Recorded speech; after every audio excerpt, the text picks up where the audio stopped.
এমন অবস্থা, এত কষ্ট করে মার তার সন্তানকে দুনিয়াতে প্রসব করে। সন্তান জন্মদানের কষ্ট যে কি পরিমাণ কষ্ট পুরুষ শুধু মুখে বলতে পারে, পুরুষ কোনোদিন সেটা অনুভব করার শক্তি আল্লাহ পাক দেন নাই। শুধু মুখেই বলতে পারি একটা সন্তান জন্ম দেওয়া মার জন্য অনেক কষ্ট। দুধ পান করা এটা একটা সন্তানের জন্মগত অধিকার। কোনো মানুষকে তার অধিকার থেকে বঞ্চিত করার ক্ষমতা আল্লাহ পাক দেন নাই। যারাই মানুষকে অধিকার থেকে বঞ্চিত করে তারাই আল্লাহর কাছে লাঞ্ছিত, অভিশপ্ত হয়। দুধ পান বাচ্চার জন্য জন্মের পরে সবচাইতে উত্তম খাবার। দুধ, মায়ের দুধ হলো হালকা মিষ্টি, হালকা উষ্ণ, গরম থাকে। সেটা ওই নাজুক বাচ্চার জন্য সবচাইতে উপযোগী। বিশেষ করে বাচ্চা যখন জন্ম নেয় 3 দিন পর্যন্ত গবেষক ডাক্তাররা বলে মায়ের বুকের দুধটা হয় শাল দুধ। পরিমাণে কম থাকলেও সেই দুধটা বাচ্চার জন্য এতটা উপকারী এবং রোগ প্রতিরোধ ক্ষমতা সম্পন্ন, দুনিয়ার কোনো ঔষধ ওই সময়ের জন্য এর চাইতে বেশি উপকারী না। কিছু কিছু মহিলার বেলায় দেখা যায় এরা বাচ্চাকে দুধ পান করাইতে চায় না। আসেনি সমাজে? বহু আছে। নাউজুবিল্লাহ। এদের দিল কতটা শক্ত। হযরত আদম আলাইহিসসালাম থেকে শুরু করে, অর্থাৎ মানব ইতিহাসের সূচনা লগ্ন থেকে শুরু করে, মা হাওয়া থেকে শুরু করে কিয়ামত পর্যন্ত সন্তান গর্ভধারণ করা, সন্তানকে দুধ খাওয়ানো, সন্তানকে জন্ম দেওয়া, এটা কিয়ামত পর্যন্ত মহিলাদের থেকেই আগে হয়ে আসছে, এখনও চলছে, কিয়ামত পর্যন্ত চলবে।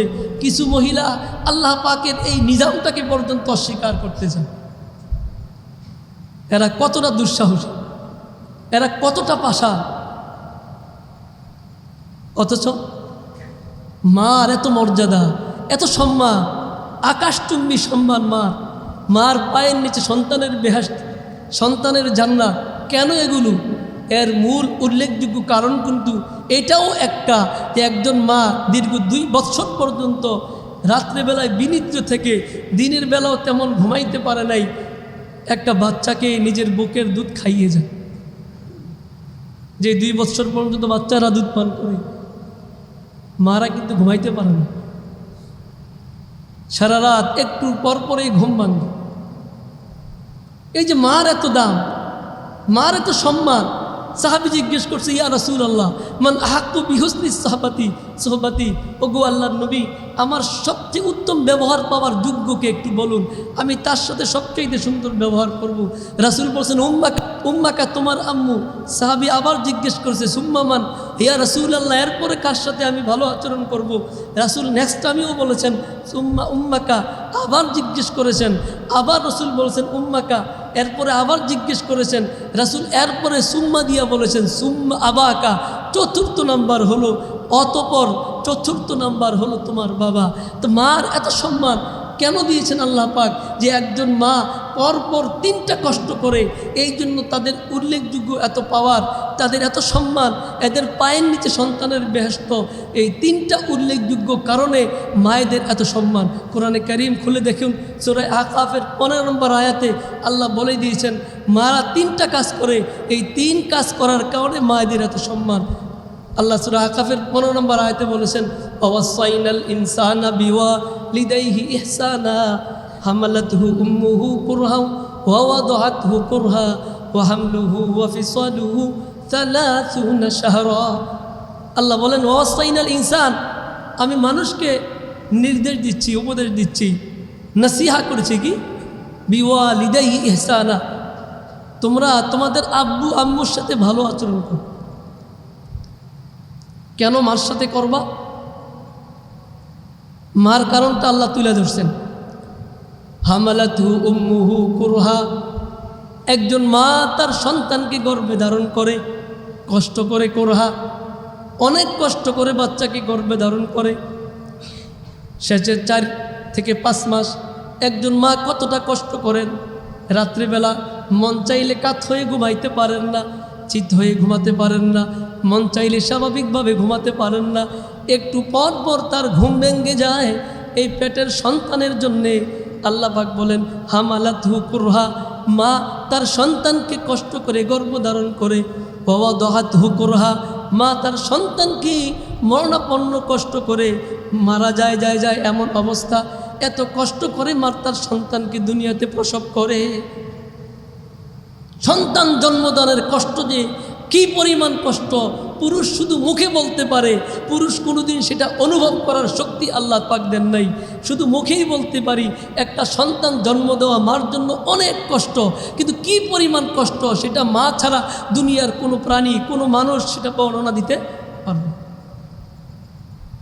এরপর আল্লাহ বলেন ওয়াহামলুহু ওয়া ফিসালুহু সালাসুনা শাহরা, এই যে গর্ভে ধারণ করা আর দুধ ছাড়ানো 30টা মাস, অর্থাৎ আল্লাহ পাক এই আয়াতের মধ্যে বলতে চাচ্ছেন 3 কারণে মার এত মর্যাদা। 1 নম্বর, মা তার সন্তানকে গর্ভে রাখেন। নম্বর 2, মা তার সন্তানকে দীর্ঘ 2 বছর পর্যন্ত। নম্বর 2, মা তার সন্তানকে জন্ম দেন প্রসব করেন। নম্বর 3, মা তার সন্তানকে দীর্ঘ 2 বছর পর্যন্ত দুধ পান করেন। এই জন্য মার এত দাম, এত মর্যাদা। সুতরাং যে মহিলাগুলো বলতে চায় যে আমি দুধ পান করাবো না, তাহলে তার সাথে সন্তানের সম্পর্ক হবে কিভাবে? এই সন্তান তো তার মাকে বৃদ্ধাশ্রমে দিয়ে আসে, এই সন্তান তার বাবাকে বৃদ্ধাশ্রমে দিয়ে আসে। কেন এই সন্তান পরবর্তীতে শুনেছে যে আমার মা আমাকে তার বুকের দুধ খাওয়ায়নি, আমার মা আমাকে ওই বাজার থেকে কিনে বিভিন্ন দুধের ডিব্বা কিনে আমাকে দুধ খাইয়েছে। আমার পক্ষে এই মাকে এত সম্মান করা জরুরি না, মাকে দিয়ে আসি, বৃদ্ধাশ্রমে দিয়ে আসি। এই দুধ খাওয়ানো এটা সন্তানের জন্মগত অধিকার, এর থেকে সন্তানকে বঞ্চিত করা যাবে না। আরে কিছু মহিলা তো এমন বোকা এমন কথাও বলে ফেলে যে দুধ খাওয়ানো মহিলার উপর ফরজ না। আরে কত ফরজ কাম ছাড়া কত সুন্নত কাজ তো কত গুরুত্বের সাথে করি। এটা তো আল্লাহর এক নিজাম, এটা ফরজ না ওয়াজিব না সুন্নত সেটা তো আমার দেখার বিষয় না। সূরা বাকারার মধ্যে আল্লাহ পাক রব্বুল আলামিন কোরআন কারীমে ইরশাদ করেন ওয়াল ওয়ালিদাতু ইউরদিনা আওলাদাহুন্না হাওলাইনি কামিলাইনি লিমান আরাদা আইয়ুতিমার রাদা। আল্লাহ বলেন আরে মায়েরা তো এমন যে মায়েরা পূর্ণ 2 বৎসর পর্যন্ত, চাঁদের তারিখ হিসাবে 2 বৎসর, সূর্যের তারিখ হিসাবে না। একজন বাচ্চা দুধ পান করাইবে, মা তার সন্তানকে দীর্ঘ 2 বৎসর পর্যন্ত দুধ পান করায়, যারা দুধের টাইমকে পরিপূর্ণ করতে চায়। তার মানে কি বুঝলাম?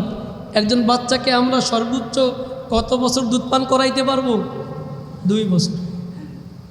কেউ বলেছেন যদি কোনো বাচ্চা খাবারে অভ্যস্ত না হয় সর্বোচ্চ 2.5 বছর দুধ পান করানো যাবে, এরপরে বাচ্চাকে দুধ পান করানো সেটা হালাল হবে না। খুব খেয়াল রাখবেন। হযরত মূসা আলাইহিস সালাতু ওয়াস সালাম দুনিয়াতে আসছেন, ফেরাউন তো পাগলের মতো হয়ে আছে। ছোট্ট বাচ্চা যদি শোনে অমুক মহিলার নবজাতক সন্তান দুনিয়াতে আসছে, ফোর্স পাঠিয়ে দেয়, হেরা ধরে নিয়ে আসে, বাচ্চাকে এভাবে জবাই করে দেয়। ফেরাউন পুরা উম্মাদ হত্যা করার জন্য, মানুষের ছোট বাচ্চার ছেলে বাচ্চার খুন দেখার জন্য উম্মাদ, তার সামনে কত ছোট ছোট ছেলে বাচ্চার রক্ত ঝরানো হয়েছে। ঠিক ওই মুহূর্তে মুসা নবী দুনিয়াতে আসছে। আল্লাহ তাআলা মুসা নবীর মাকে আদেশ করে দিলেন, তার অন্তরে ঢেলে দিলেন। সূরা কাসাসের 7 নম্বর আয়াত আল্লাহ মুসা নবীর আম্মুকে বলে দিয়েছেন, তার অন্তরে ঢেলে দিয়েছেন, হে মুসার মা, আমি আল্লাহ চাইলে বাচ্চাকে পালতে পারি, তোমার দুধ খাওয়ানো জরুরি না, কিন্তু দুনিয়ার নিজাম মা তার সন্তানকে দুধ খাওয়াবে। এখানে ফতুয়া দেওয়ার কিছু নেই যে আমাকে দুধ খাওয়ানো ফরজ না আমার জন্য, ফতুয়ার মাসলা না, এটা দুনিয়ার নিজাম। ফতুয়া দিবে ওলামায়ে কেরাম। আরে মা তুমি দুধ খাওয়াও, তুমি কেন ফতুয়া খুঁজো? আল্লাহ পাক মুসা নবীর আম্মুর জেহনে দিয়ে দিলেন ওয়া আওহাইনা ইলা উম্মি মূসা আন আরদিই। আল্লাহ বলে দিলেন, হে মুসার আম্মু, তুমি তোমার বাচ্চাকে দুধ পান করাও, দুধ পান করানো বাদ দিও না। হ্যাঁ, দুধ পান করাইতে করাইতে যখন তুমি দেখবা যে তোমার উপর হামলা করার একেবারে উপক্রম হয়ে গেছে, ফেরাউনের ফোর্স তোমার ঘরের সামনে চলে আসছে, তোমার দরজা করা নাড়তেছে, তা তুমি যদি এমন অবস্থায় পড়ে যাও, ফাইদা খিফতি আলাইহি ফালকি ফিল ইয়ামনি, যদি তুমি এমন অবস্থায় পড়ে যাও তো সন্তানকে দুধ পান করিয়ে তাকে সাগরে ভাসিয়ে দাও। এরপরও সাগরে ভাসানো পর্যন্ত তুমি তোমার বাচ্চা এই মূসাকে দুধ পান করাইতেই থাকো। তাহলে বাচ্চাকে দুধ পান করানো, মাস্টার দিকে যাওয়া দরকার নাই, দুনিয়ার নিজাম। আরে এটা কি শুধু? আল্লাহ তাআলা কোরআনে কারীমের মধ্যে বলেছেন আরেক আয়াতে, কিয়ামতের যখন বিভীষিকাময় অবস্থা হবে, যখন চাঁদ তার কক্ষপথ হারিয়ে ফেলবে, সূর্য তখন তার আলো থেকে আলোকহীন হয়ে পড়বে, তারকা যখন তার কক্ষপথ হারিয়ে ফেলবে, যখন দুনিয়ার মধ্যে বিকট বিকট আওয়াজ হবে, সূরা হাজ্জের 2 নম্বর আয়াতে আল্লাহ বলেন, ওই মুহূর্তে যেই মহিলারা দুধ পান করাইতো, ওই মুহূর্তে যদি কোনো মহিলা তার বাচ্চাকে দুধ পান করায়, কোনো মহিলার গর্ভে যদি সন্তান থাকে, মহিলা তার দুধ পান করানো বাচ্চার কথা ভুলে যাবে, গর্ভদায়িনী মা তার গর্ভে সন্তান আছে সেটাও ভুলে যাবে, তার সে বিস্মৃতি হয়ে যাবে। কিয়ামতের এমন ভয়াবহ অবস্থা হবে। তার মানে আল্লাহ তাআলা বলতে এখানে বলেছেন, বান্দা দুধ খাওয়ানোর এই নিজাম কিয়ামত যেদিন হবে সেদিনও থাকবে। ওই দিন দুধ খাওয়ানো মহিলা তার বাচ্চার কথা মনে রাখবে। ইয়াউমা তারাউনাহা তাযহালু কুল্লু মুরদিআতিন আম্মা আরদাত ওয়া তাযউ কুল্লু যাতি হামলিন হামলাহা ওয়া তারান নাসা সুকারা ওয়া মা হুম বিসুকারা ওয়ালাকিন্না আযাবাল্লাহি শাদীদ। আল্লাহ পাক বলেন, ইয়াউমা তারাউনাহা তাযহালু কুল্লু মুরদিআতিন, ওই দিনের কথা মনে করো, স্মরণ করো। তাযহালু কুল্লু মুরদিআতিন আম্মা আরদাত, যেদিন দুগ্ধদানকারিণী মহিলা যেই বাচ্চাকে দুধ পান করায় সেটাও ভুলে যাবে, বিস্মৃত হয়ে যাবে। ওয়া তাযাউ কুল্লু যাতি হামলিন হামলাহা ওয়া তারান নাসা সুকারা ওয়া তারান নাসা সুকারা। আর আপনি মানুষদেরকে দেখবেন, তুমি মানুষদেরকে দেখবা উম্মাদের মতো, পাগলের মতো কোথায় যেন ছুটাছুটি করেছে।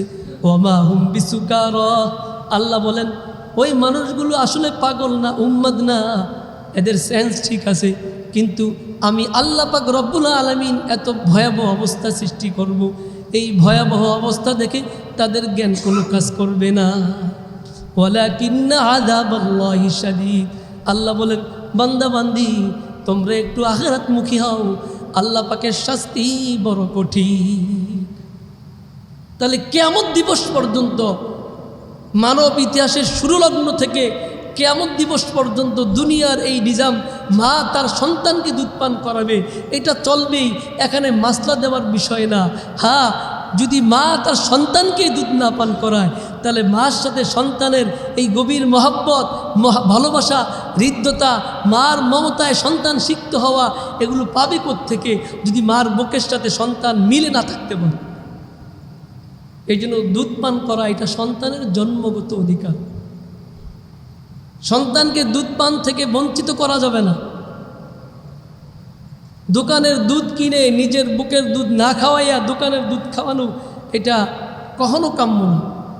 বরং একজন আদর্শ মা, একজন মডেল মা হচ্ছেন ওই মহিলা, যে মহিলা নিজের সন্তানকে অত্যন্ত আগ্রহের সাথে নিজের সন্তানকে নিজের বুকের দুধ পান করে।